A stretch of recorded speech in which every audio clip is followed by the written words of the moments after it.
So in this part, if the file is missing or encoding problem, it shows an error and return empty list so the program won't crash. In this part, if rows or column are 0 or less, the program raise a value error to stop it, and this prevent the program trying to make a matrix with invalid size. In this part, I added a simple check at the start if not matrix 1 or matrix 2.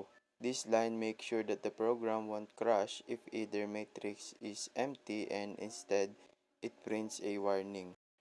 In this part, I added two safety checks. It first stop and show a warning if the input words are empty, and it also compares two words without caring about the capital letter, and make the code safe to use. In this part, the function handles the player's input during the game. It checks if the player type a correct English-Spanish pair or if they are used one of the special command, quit, restart, hint. It also updates the score and lives depend on the result. Now let's try our code. If we just put enter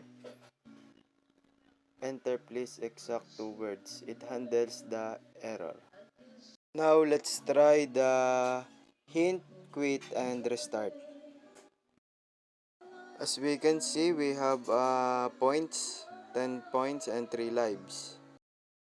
And let's try apple and presa. So since it's not pair, minus 1 lives, and if we restart and try again,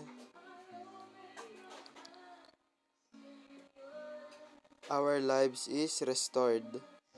And if we input quit, the game will be end. Now, if we input one word only, it handles the error that please enter exact two words. And if we input three words, it is still handle the error and please enter exact two words. Now let's test if it can handle case insensitive input.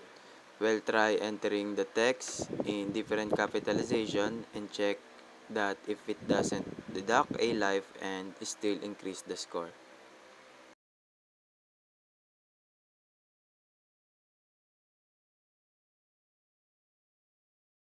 So as we can see, it handles all the error and program successfully demonstrated. That's all. Thank you.